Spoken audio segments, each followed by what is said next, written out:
Bring someone to my wedding, if any man is willing to be seen with you."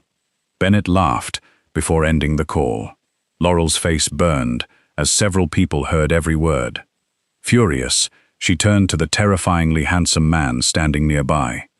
"Come with me to my ex's wedding." Silence. Laurel immediately regretted it. Ronan Varelli, the city's most feared mafia boss, studied her, then calmly said, "Yes." She blinked. "You're serious?"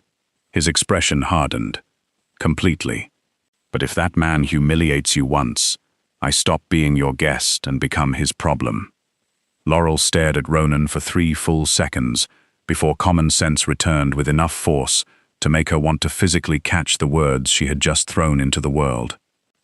"No." One of Ronan's eyebrows moved. Laurel pointed at him. "Forget that happened. I'd rather not. I was angry. I know. Then forget I asked." No. There were very few situations in Laurel's life that could not be improved by humor. Unfortunately, Ronan Varelli appeared to have been manufactured specifically to resist it. She folded her arms. "You cannot come to Bennett's wedding." "You invited me." That was before I remembered I possessed judgment. Ronan's gaze rested on her with infuriating calm. He had been visiting Finch Lettering Studio because one of Varelli Industries' luxury properties had commissioned custom stationery for a private event. Over the past several months, his occasional appearances had become familiar enough that Laurel had stopped being intimidated by him. Mostly. She still noticed how other people behaved when he entered a room. Voices lowered, spines straightened. Men who normally expected everyone else to wait suddenly discovered punctuality. Laurel had responded to this phenomenon by treating him like a difficult customer with an unusually expensive suit. Apparently, that had now resulted in her inviting him to her ex-fiancé's wedding. "You're busy," she tried. "I can become unavailable. You probably have billionaire things to do. I'll reschedule them."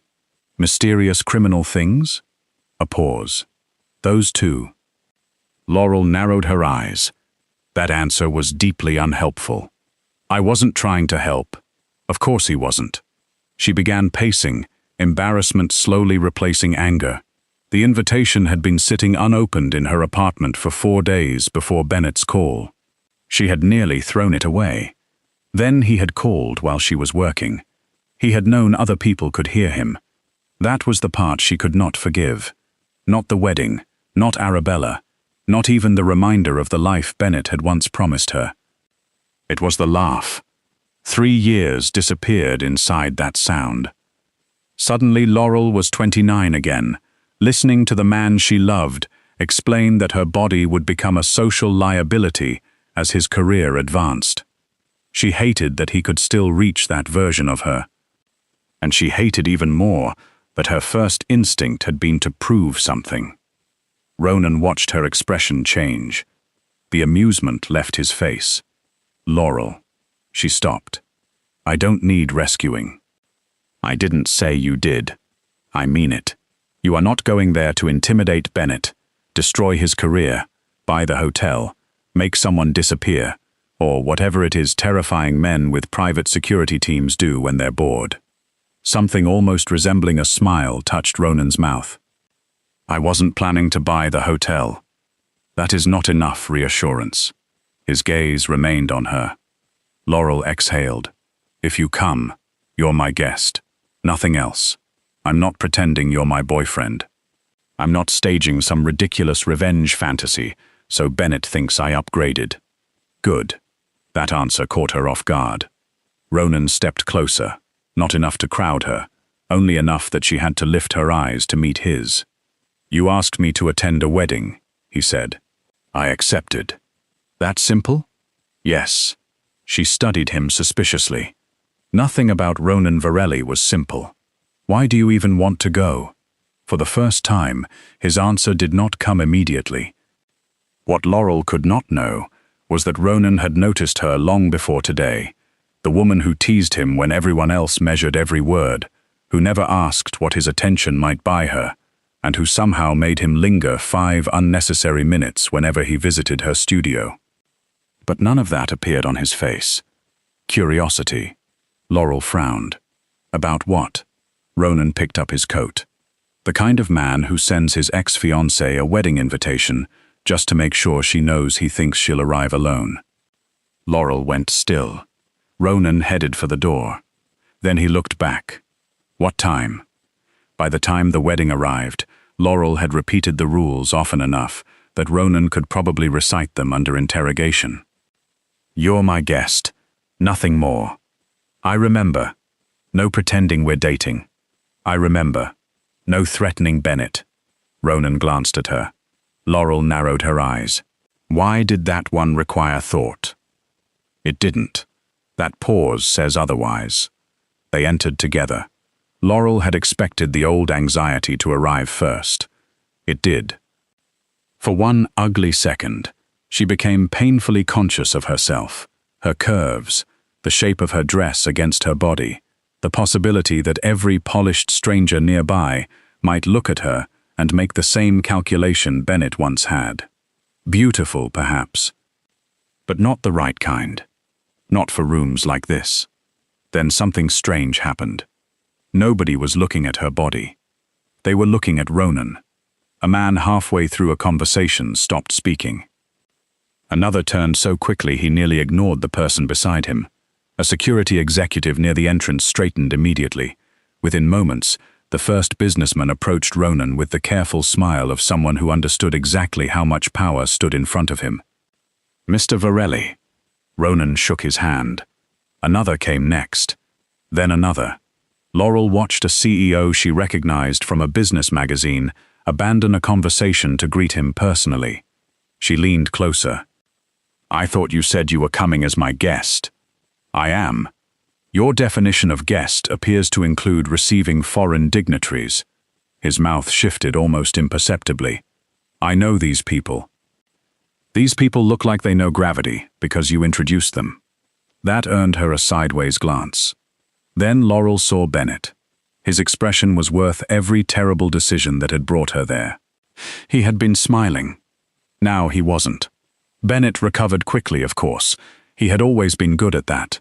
His entire adult personality seemed constructed around making discomfort look intentional. He approached with a polished smile. Laurel. Bennett. His eyes moved to Ronan.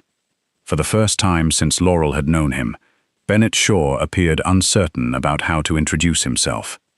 Mr. Varelli, I wasn't aware you'd be attending. I was invited. Bennett looked at Laurel. There it was. Not heartbreak. Not longing. Calculation. Laurel knew that expression intimately. He was trying to understand how the woman he had once considered unsuitable had walked into his wedding beside a man whose name could change the posture of half the room. You two know each other? Bennett asked. Laurel almost laughed. Ronan answered first. Yes. Nothing more. Bennett waited. Ronan did not rescue him from the silence. Laurel suddenly understood why powerful men seemed nervous around Ronan. He did not fill uncomfortable spaces for other people. He simply allowed them to reveal themselves inside them. How? Bennett finally asked. Laurel tilted her head. That's a surprisingly personal question for the groom. His jaw tightened. Before he could answer, another guest approached Ronan and politely requested a moment of his attention. Ronan looked at Laurel, rather than the man. You all right? The question was quiet. Ordinary. Yet Bennett heard it. So did Laurel. I'm fine. Ronan studied her for half a second longer, as though deciding whether he believed her. Then he nodded and stepped away. Laurel watched people subtly rearrange themselves around him. Nobody demanded his attention. They waited for it. Only then did she realize she had made one significant mistake. She had known Ronan was wealthy. She had known Varelli Industries was enormous. She had even known there were things about his power that sensible people did not ask him to explain. But knowing was different from watching. Across the room, a prominent developer interrupted himself when Ronan spoke. An investor Laurel recognized approached him instead of waiting to be approached. Even security personnel seemed to track his movements without ever challenging them. Ronan did nothing theatrical. That made it more intimidating. Laurel. Bennett was still beside her. She turned. His polished expression had disappeared. What? His eyes followed Ronan before returning to her. Then, in a voice carefully lowered so no one else could hear, Bennett asked the question that finally exposed what was bothering him. How the hell did you get Ronan Varelli to bring you here? Laurel looked at him, and for the first time that evening, she understood something important. Bennett had invited her because he wanted to watch her feel small. Instead, he was the one trying to understand his place in the room. Laurel almost answered. Then she recognized the question for what it was. Not curiosity, an accusation. As if Ronan's presence beside her required an explanation because a man like him could not possibly have chosen it. I asked him, Laurel said. Bennett gave a short laugh, and he just agreed. Yes. That's it? That's generally how invitations work. Bennett looked toward Ronan again. He was speaking with two men, Laurel vaguely recognized from the property industry. Neither interrupted him. One nodded while Ronan spoke, his earlier confidence noticeably restrained. Bennett turned back. You expect me to believe there's nothing else going on? Laurel felt something cold settle beneath her ribs. 3 years ago, that tone could make her question herself before she even knew what she had supposedly done wrong. Tonight, she simply found it irritating. What exactly are you asking? His smile returned, but only technically. Did you hire him? For a moment, Laurel genuinely thought she had misheard. Then she laughed. Bennett's face tightened. You think that's funny? I'm trying to imagine the invoice. Laurel. No, really. What would the line item say? One intimidating billionaire, wedding attendance 4 hours. You know what I mean. Unfortunately, she did. Bennett stepped slightly closer, lowering his voice. I know you. You don't move in his world. There it was again.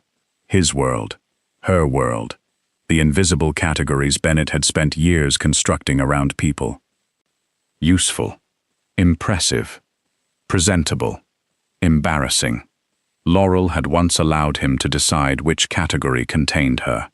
I own a business, Bennett. Businesses have clients. Occasionally, those clients become people you know. Ronan Varelli doesn't become someone people just know. Apparently he does. Bennett's gaze moved over her. It was quick, subtle enough that anyone else might have missed it.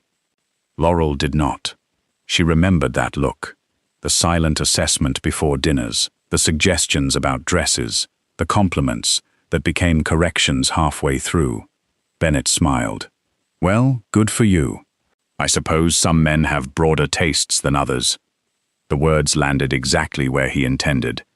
For one heartbeat, Laurel felt 29 again.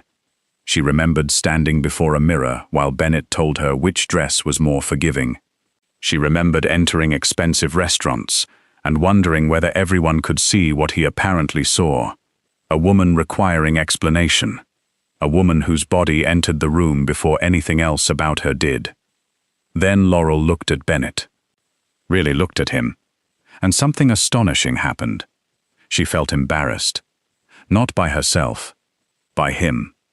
You spent years convincing me my body was your embarrassment. His smile vanished.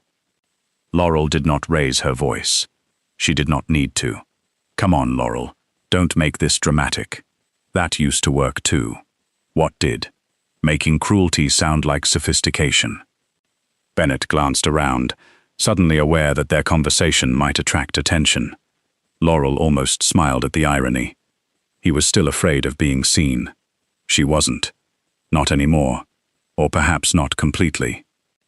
But enough. You wanted me here tonight, she continued, because you thought I'd walk into this room and remember everything you taught me to hate about myself. That's ridiculous. Is it? His silence answered. Laurel felt something loosen inside her, not disappear. 3 years of damage did not dissolve in one conversation, but for the first time, she could see the wound without mistaking Bennett's voice inside it for her own. She smiled. Funny. His expression hardened. You're the only thing about my past I'm embarrassed by now. Behind Bennett, someone gave a quiet, unmistakable exhale of amusement. Laurel looked over his shoulder. Ronan had returned. She had no idea how much he had heard. His eyes met hers. He did not step between them. He did not threaten Bennett. He did not ask whether she needed saving. He simply smiled. It was small, rare, and entirely for her. And somehow, that mattered more. Because Ronan had heard Bennett try to make her small. And he had also heard Laurel refuse. Arabella noticed. Of course she did. She noticed Ronan's smile. She noticed Bennett's expression afterward. More importantly, she noticed the subtle shift occurring among the guests. Laurel was no longer the discarded ex-fiancée people had expected to politely ignore. People were curious about her, and Arabella hated curiosity she could not control. She approached 20 minutes later, while Laurel stood with Ronan and several guests, discussing independent design businesses. Laurel. The sweetness in Arabella's voice was almost impressive. Arabella, congratulations. Thank you.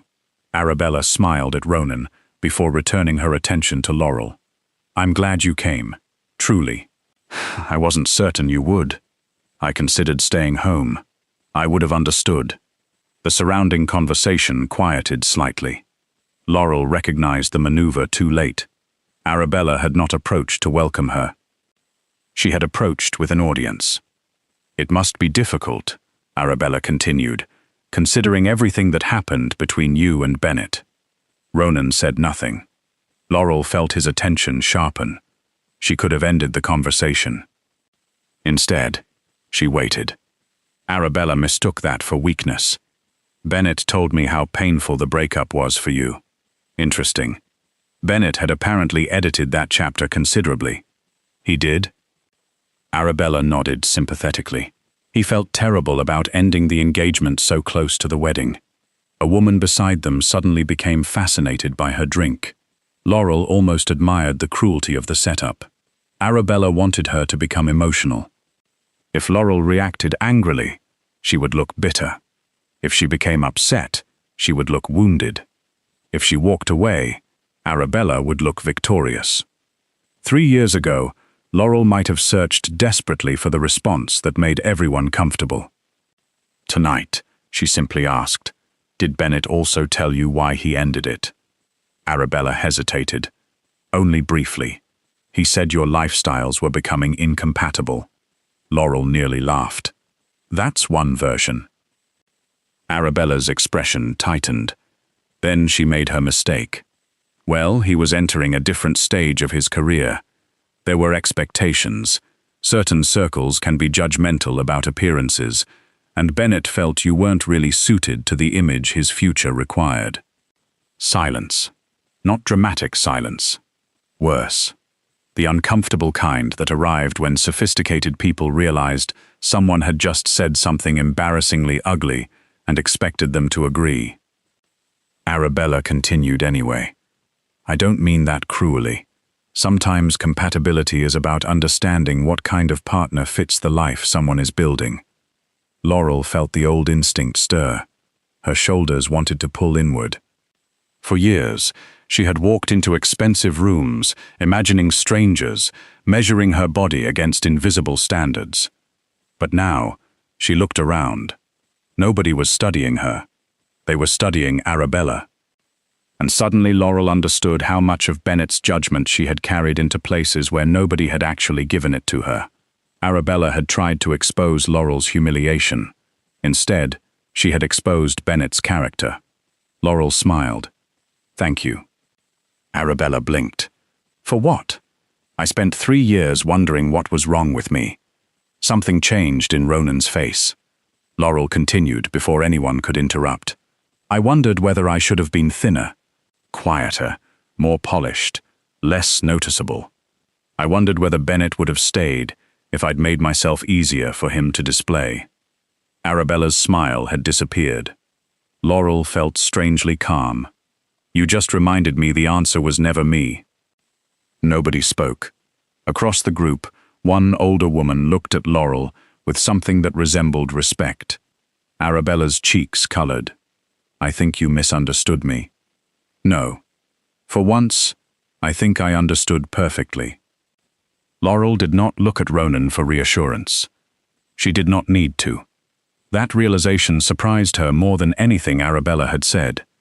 For the first time since entering the wedding, Laurel was no longer wondering whether the room approved of her body. She was wondering why she had spent so many years allowing Bennett to remain inside her head after he had already left her life. Arabella glanced toward her husband. Bennett stood several yards away, watching. He did not look triumphant. He looked furious. Ronan finally spoke. Not to Arabella, to Laurel. "Would you like something to drink?" The sheer normality of the question nearly made her laugh. "Yes." He offered his arm. Laurel looked at it, then at him. "Very subtle. I'm known for subtlety. You absolutely are not." That almost smile appeared again. Laurel slipped her hand lightly around his arm, not because she needed him to carry her away, but because she wanted to. Behind them, conversation slowly resumed. Laurel did not look back. She missed the moment Arabella turned on Bennett. But Ronan saw it. He also saw Bennett's attention follow Laurel across the room, not with love, with wounded pride. And Ronan knew enough about men like Bennett Shaw to recognize the difference. Wounded pride rarely stayed quiet for long. The evening might have recovered if Arabella's father had not decided it was the perfect time to make an announcement. Charles Price gathered several investors and senior executives near Bennett, clearly pleased with himself. "The wedding isn't the only beginning we're celebrating tonight." Bennett's mood transformed instantly. Laurel recognized the version of him that had once impressed her. Confident, polished, perfectly prepared to be admired. Charles announced a major redevelopment project Bennett would oversee after the wedding, a mixed-use luxury district, valued in the hundreds of millions. Congratulations followed. Then Charles smiled toward Ronan. "And, assuming the final documentation proceeds as expected, we're fortunate to have Varelli Industries participating as our principal investment partner." The reaction was immediate. Several heads turned. Laurel looked at Ronan. He had gone completely still, not surprised exactly, focused. Bennett approached with renewed confidence. "I'd hoped we could discuss the project tonight, Mr. Varelli." Ronan's eyes settled on him. "You're leading it?" "Yes." A pause. Laurel knew that pause now. It was not good news for the person standing opposite him. "I wasn't informed." Bennett's smile faltered. Charles intervened. "The operational structure was finalized recently. Bennett will supervise development." Ronan accepted the presentation materials an executive offered him. He opened them. "What's your projected acquisition cost?" Bennett answered. "Debt exposure?" Another answer, less immediate. "Occupancy assumptions after Phase 2? Bennett hesitated. One of the executives shifted uncomfortably. Ronan asked another question. Then another. The atmosphere changed with each response. Laurel watched Bennett begin doing something she remembered well. When he knew something, he gave specifics. When he didn't, he gave confidence. Ronan appeared immune to confidence. "Which zoning assessment supports that valuation?" he asked. Bennett gestured toward the materials. "The relevant documentation is summarized there." "I didn't ask where it was summarized." Silence. "I asked which assessment." Bennett looked toward one of his executives. That was answer enough. Laurel should have looked away. Instead, something on the development map caught her attention. She stepped closer. The district name was familiar. Not because she knew the project. Because Finch Lettering Studio had produced presentation portfolios and stakeholder materials for 2 firms working in that area the previous year. She pointed to one section. "What's this parcel?" Bennett's expression hardened. "Laurel, this is business." "I know." Ronan looked at the map. "What did you notice?" Bennett cut in. She designs wedding invitations. Laurel turned toward him. And corporate presentation materials, including development portfolios. Ronan ignored Bennett. Laurel, she studied the page again. This area was listed as community use land in materials I worked with last year. There was a neighborhood center and protected access through this section. Charles frowned. That can't be right. It might have changed, Laurel said immediately. I'm not saying it didn't, but this presentation describes the entire parcel as unrestricted commercial redevelopment land. Ronan's attention shifted to one of the project executives. Has the designation changed? The man hesitated. Bennett answered for him. The approvals are being handled. That wasn't my question. The room became very quiet. Ronan closed the presentation. Has the designation changed? This time, the executive answered. Not formally. Charles Price went pale. Bennett stepped forward. It's an administrative issue. The conversion is expected. Then why is the current designation absent from the investment summary? Nobody answered. Laurel felt the first stirrings of alarm. She had not exposed a clever secret. She had noticed a discrepancy. But judging by Ronan's expression, that discrepancy mattered. Bennett lowered his voice. We can discuss this privately. No. One word. Every executive nearby stopped moving. Ronan handed the documents to a man from his investment team. Freeze the commitment. Charles stared at him. Ronan, pending a complete review of the land status, valuation assumptions, disclosure process, and everyone responsible for preparing these materials. Bennett's face drained of color. You can't suspend a project of this size over one line in a presentation. Ronan looked at him. I can suspend my money for any reason I choose. No anger. No raised voice. That somehow made the statement heavier. This isn't personal, Bennett said quickly, glancing at Laurel. Whatever impression you've been given. Ronan's expression chilled. I learned you were running this project approximately 3 minutes ago. That silenced him. This review has nothing to do with your history with Laurel. If your disclosures are accurate, the investigation will establish that. And if they aren't? Charles asked. Ronan looked at the documents in his associate's hands. Then you have a much larger problem than financing. The wedding had ceased to feel like a wedding. Phones appeared. Executives whispered. Charles pulled one advisor aside, while another hurried toward Bennett. Laurel stood frozen. She had come expecting awkward conversations and old wounds. Instead, she had apparently helped interrupt a 9-figure investment. Bennett looked across the gathering at her. The shock on his face disappeared. Something darker replaced it. Accusation. Laurel knew that look too. Whenever Bennett's carefully constructed world cracked, somebody else had to be responsible. And this time, with his new wife watching, his investors whispering, and his future suddenly uncertain, he had already decided who that somebody would be. Her. Bennett crossed the room before anyone could stop him. Laurel saw him coming. She had seen that walk before. The rigid shoulders, controlled expression, anger disguised as purpose. What did you do? Laurel stared at him. Excuse me? You knew. Knew what? About the project. His voice was rising. Nearby conversations began to fade. Laurel felt the familiar instinct to calm him before other people noticed. Then she remembered she was no longer responsible for protecting Bennett from the consequences of his own behavior.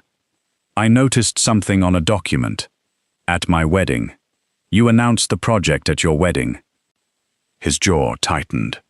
You came here with Varelli, waited until the announcement, then conveniently found something that stopped the financing. The accusation was so absurd that Laurel almost laughed. You think I planned this? I think you wanted to humiliate me. There it was. The extraordinary center of Bennett Shaw's universe. Everything was about him. You invited me here hoping I'd be humiliated, Laurel said. Maybe that's why you assume everyone else thinks the way you do. Arabella had appeared behind him. Bennett? He ignored her. You couldn't stand seeing me move on. Laurel looked toward the bride standing several feet away. Your wife is literally behind you. That finally made a few guests look away. Bennett lowered his voice. You know what I mean. No, I really don't anymore. Something about her calmness seemed to make him angrier. For years, Bennett had known exactly which version of Laurel he could summon with a disappointed look or carefully chosen insult. That woman was not appearing. You had no business interfering. I asked about a piece of land. You embarrassed me in front of my investors. You couldn't answer their questions. His face changed. Laurel realized too late that she had struck the part of him he protected most fiercely. His image. Bennett stepped closer. Do you have any idea what you may have cost me? No, Laurel said. But if one question can destroy the project, maybe the question isn't the problem. His hand closed around her arm. The room seemed to stop. Laurel's body reacted before her mind did. She pulled back. Bennett's grip tightened for half a second. Then another hand closed around his wrist. Ronan. Laurel had not seen him approach. Apparently, neither had Bennett. Ronan did not shove him. He did not strike him. He simply removed Bennett's hand from Laurel's arm with controlled, effortless pressure. You can insult your own intelligence all evening. His voice was quiet. You don't touch her. Bennett froze. Laurel watched the anger in his face collide with something stronger. Fear, not theatrical terror. Recognition. The kind a man experienced when he suddenly remembered exactly who stood in front of him. Ronan released his wrist. Bennett immediately stepped back. Security had already moved closer, but none of them approached Ronan. They waited. That told Laurel more than any threat could have. Bennett rubbed his wrist. You're doing all this because of her. Ronan's expression did not change. No, don't insult me. You arrive with my ex-fiancée. She interferes with my project, and suddenly hundreds of millions in financing are frozen? Ronan took the presentation materials from his associate. She didn't freeze anything. She started this. She noticed this. He opened the document to the disputed parcel. You submitted an investment package representing community use land as unrestricted commercial property, while the formal designation remains unchanged. That conversion is expected. Expected is not approved. We were told. I invest in documents, sure. Not optimism. Bennett looked around. Too many people were listening now. His father-in-law, his bride. Investors, executives, people whose opinions he had spent years arranging his life around. This was supposed to be my wedding, he said. Ronan's gaze became almost indifferent. She didn't ruin your wedding. He looked down at the document. She noticed what you hoped nobody would. Then his eyes returned to Bennett. You ruined your own future. No one moved. But Laurel did not feel triumphant because Ronan had said it. Her victory had happened earlier. It had happened when Bennett insulted her body and she did not believe him. When Arabella exposed his reasons for leaving and Laurel finally understood that rejection had never measured her worth. Ronan had not given that to her. He had done something different. He had allowed her to fight her own battle. And when Bennett crossed the line from cruelty to physical intimidation, Ronan had drawn another one. Bennett looked at Laurel as if expecting something. An apology. Guilt.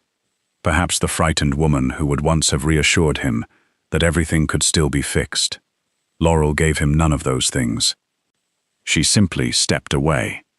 And this time, when people looked at her, she did not wonder whether they were judging the size of her body. For the first time in years, the thought did not even occur to her. Laurel waited until they were away from the wedding before she spoke. I owe you an apology. Ronan looked at her. For what? For dragging you into that. You invited me to a wedding. I invited you because Bennett embarrassed me. That isn't the same thing. It feels like it. The anger that had carried Laurel through the evening was fading now, leaving something quieter behind. She had spent 3 years telling herself she was over Bennett. In many ways, she had been. She had rebuilt her business without him, made friends who knew nothing about the woman she had once tried to become, learned to dress for herself again, learned to enjoy food without hearing his casual observations about calories, learned that an empty side of the bed was infinitely preferable to sharing one with someone who made her feel grateful for being tolerated. And yet one phone call had been enough to make her reach for a shield. Unfortunately, the shield had been Ronan Varelli. "I used you." Ronan stopped. "You didn't use me. I asked you because I didn't want to look pathetic." There, the ugliest truth of the evening. Laurel forced herself to hold his gaze. "I wanted to walk into that wedding with someone Bennett couldn't dismiss, someone who would make him look at me and wonder if he'd been wrong." Ronan was silent. Laurel gave a humorless laugh. "That's not exactly the empowered ending I was hoping for. And what did you learn?" She frowned. "What? You wanted Bennett to believe you didn't need his approval." Ronan's voice remained calm. "What did you learn?" Laurel started to answer, then stopped. She thought about Bennett's first insult, Arabella's attempt to humiliate her, the presentation, Bennett grabbing her arm. But another memory mattered more. Standing in front of Bennett while Ronan was elsewhere and realizing she no longer believed the things her former fiancé said about her, her eyes lowered. "That I would have survived that room without you." "Exactly." Laurel looked up. No wounded male pride, no disappointment that she had admitted she did not need him. Ronan looked almost pleased. Something warm and unexpectedly painful moved through her chest. "You're a very strange mafia boss." "So I've been told." By whom? No one who phrased it quite like that. She smiled despite herself. Then the smile faded. "There's still something I don't understand." Ronan waited. "Why did you come?" "Because you invited me." That answer stopped working several hours ago. It was accurate. It was incomplete. His expression shifted. Laurel recognized the silence that followed. Ronan used silence the way other people used locked doors. Usually, she respected it.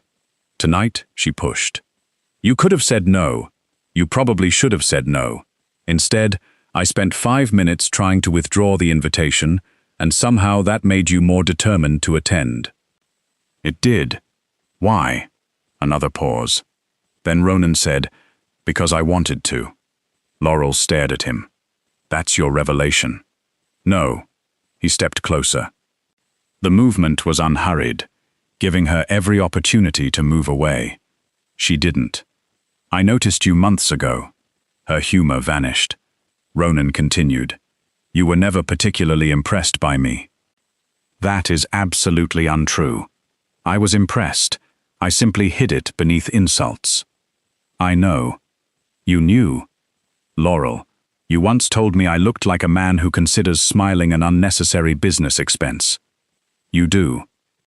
His mouth almost curved. That was part of the problem. She suddenly became aware of how close he was. "So you liked me because I insulted you." "I liked you because you spoke to me as if I were a man instead of an opportunity." That silenced her. "I didn't act on it," Ronan said, "because every time relationships came up, you made it clear there was a door you had no intention of opening." Laurel swallowed. "And tonight? Tonight, you opened it." "I asked you to a wedding." "Yes." "As a guest." "Yes." Nothing more. His gaze held hers. "I remember." The answer should have relieved her. Instead, Laurel felt a ridiculous flicker of disappointment. Ronan noticed. Of course he did. "But the wedding is over," he said. Her heartbeat changed. "That sounds suspiciously like a technicality." "It is." Laurel laughed softly. For once, she did not wonder why a man like Ronan Varelli would want a woman like her. The question appeared in her mind. and simply passed through, because Bennett no longer got to ask it for her. Laurel looked at Ronan. So what happens now?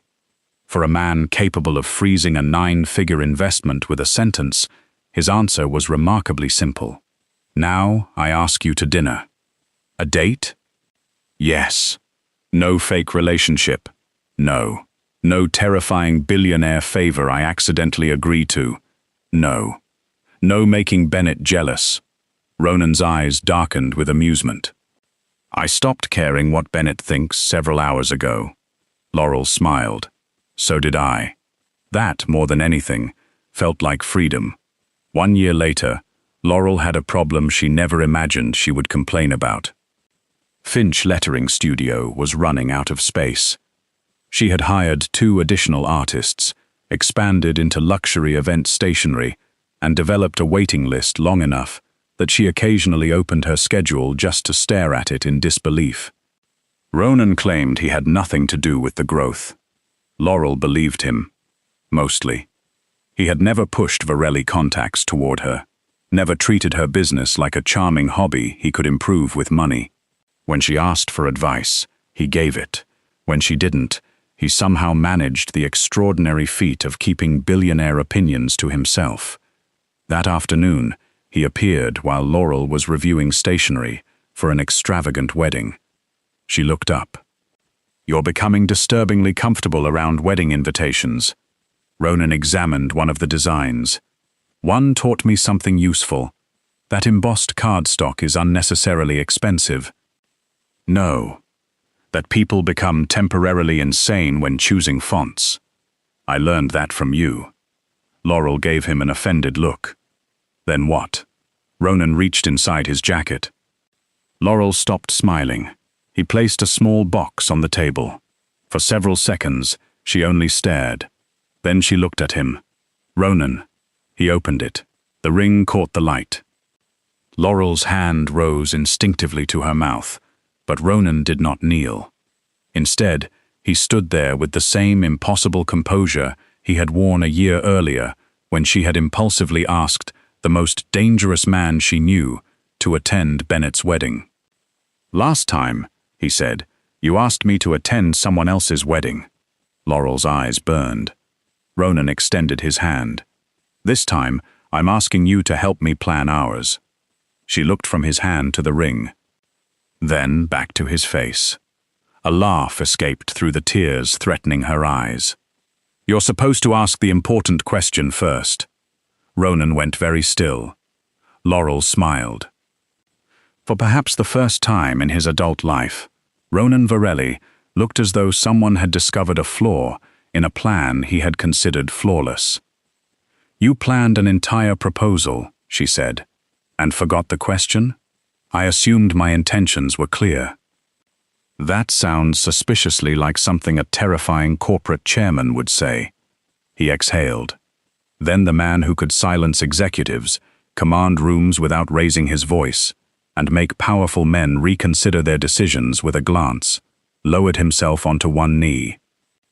Laurel's laughter disappeared. Ronan took her hand. Laurel Finch. His voice softened. Will you marry me? A year earlier, she had walked into a wedding believing some small part of her worth still depended on how Bennett saw her. Now Bennett did not enter her mind at all. She saw Ronan. She saw the life she had built. And she saw herself. Not thinner, not transformed into someone more acceptable, not finally worthy because a powerful man loved her. Simply herself. Whole before he asked. Loved after he did. Yes. Ronan slid the ring onto her finger and stood. Laurel touched his face. Then she smiled through her tears. But I'm choosing the invitations. Obviously. And the fonts.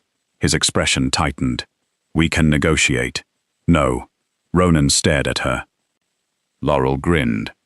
Some things, apparently, even the most powerful mafia boss in the city could not control.